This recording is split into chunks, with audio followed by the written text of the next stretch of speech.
أَلَمْ يَعْلَمُوا أَنَّ اللَّهَ هُوَ يَقْبَلُ التَّوْبَةَ عَنْ عِبَادِهِ وَيَأْخُذُ الصَّدَقَاتِ وَأَنَّ اللَّهَ هُوَ التَّوَّابُ الرَّحِيمُ أَلَمْ يَعْلَمُوا أَنَّ اللَّهَ هُوَ يَقْبَلُ التَّوْبَةَ عَنْ عِبَادِهِ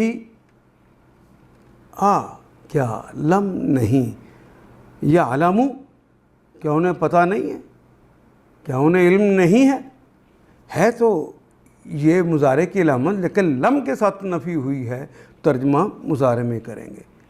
علم یعلم واو الف جمع کی علامت، کیا ان سب کو علم نہیں ہے، کیا انہیں پتہ نہیں ہے؟ انا کیا لم نہیں، کیا وہ نہیں جانتے؟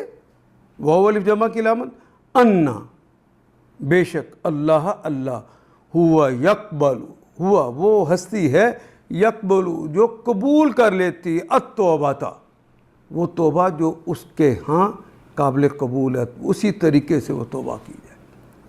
ان عبادہ، ان سے عبادی اپنے بندوں سے، عبد کی جمع ہے عباد۔ کیا انہیں پتہ نہیں ہے کہ اللہ اپنے بندوں کی توبہ قبول فرما لیتے ہیں؟ وَيَأْخُذُ وَأَخَذَ اس نے لیا، یاخذو وہ لیتے ہیں یا لیں گے، الصدقات صدقات کہتے ہیں وہ اموال جو کہ فرض سے زائد لیے جاتے ہیں، جو فرض لیے جاتے ہیں انہیں زکوٰۃ کہا جاتا ہے، اللہ کی راہ میں جو اس سے زائد لگائے جاتے ہیں ان کو صدقات کہا جاتا ہے۔ وَأَنَّ اللَّهَ اور انا بے شک اللہ ہوا تواب، اللہ بہت توبہ قبول فرمانے والے ہیں۔ اگر یہی بات انسان کی طرف منسوب ہو تو وہ شخص بہت توبہ مانگنے والا ہے، کلمہ ایسا ہی رہے گا لیکن دیکھا جائے گا کہ منسوب کی طرف سے ہے۔ یہاں اللہ کی طرف بات ہے تو توبہ قبول فرمانے والے ہیں۔ الرحیم وہ رحم فرمانے والے، یہ بھی فعل ان کا وزن۔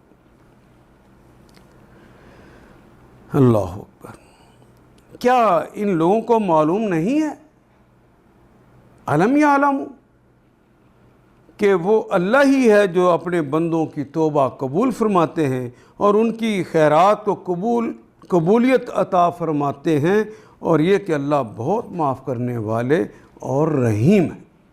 ان آیات کو ایک دفعہ پھر تلاوت خود کیجیے، عربی و مبین پڑھتے ہوئے دیکھیے کیا بات پوری اندر اتر رہی ہے؟ کیا یہ اردو کے سانچے میں ڈھلتی گئی ہیں عبارتیں؟